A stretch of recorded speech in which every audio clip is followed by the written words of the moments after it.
the American Colonization Society. The ACS was established in the year 1816 to assist free African Americans in immigrating to Africa. The ACS was organized by Reverend Robert Finley, a Presbyterian minister from Basking Ridge, New Jersey. He believed that the free African Americans will never be fully integrated in America, but will be in Africa. Organizing the ACS had another attempt, other than sending free African Americans to Africa. It was also to satisfy two groups in America. One of these groups were abolitionists, who were against slavery, and wanted to free African Americans and their descendants and provide them the opportunity to return to their homeland, Africa. The other group were slave owners, who were very afraid of the free African Americans because they thought they were going to be attacked at any time and anywhere, and wanted them expelled from America. Organizer Robert Finley saw the free African Americans as a threat to the national welfare and the quality of life for the whites. Free blacks were unfavorable to our industry and morals. The ACS first started on December 21, 1816, when a group of exclusively white upper-class males, including James Monroe, Bushrod Washington, Andrew Jackson, Francis Scott Key, Daniel Webster, and Henry Clay, presiding over the meeting. They all met 1 week later and had came up with a constitution.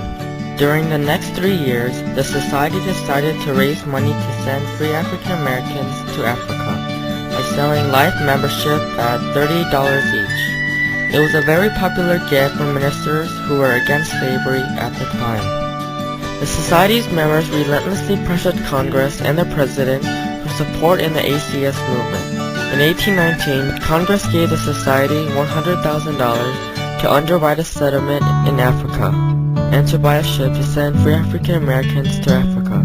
On January 1820, the society bought their first ship to send free African Americans to Africa, the Elizabeth. Like many societies, clubs, abolitionists, the ACS faced a minor problem. In the beginning of 1830, the society was harshly attacked by a mob of abolitionists.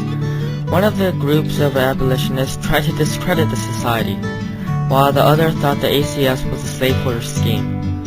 One of these abolitionists was William Lloyd Garrison, who has this to say about the ACS. I am constrained to declare with the utmost sincerity that I look upon the colonization scheme as inadequate in its design.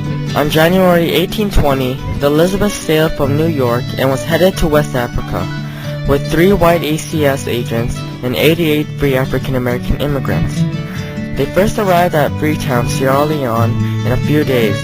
Then they sailed towards what is now the northern coast of Liberia and tried to establish a settlement. However, in a few days, all 3 of the white ACS agents, along with the 22 of the free African American immigrants, died from a disease called yellow fever.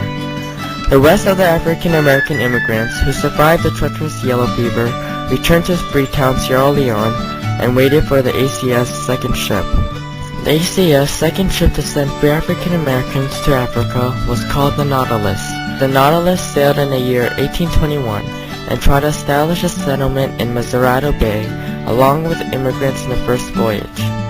However, the local Native Americans refused to allow any settlers to settle in the land, which resulted in many armed conflicts. In the next few years, about 2,638 African Americans migrated to the area.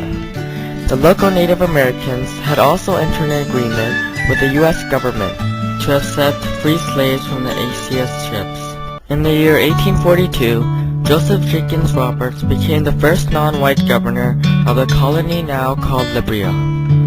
After 5 years, the legislature of Liberia declared itself an independent state, with former Governor Joseph Jenkins Roberts as Liberia's first president. In the year 1913, and at its dissolution in 1964, the ACS donated its records to the Library of Congress.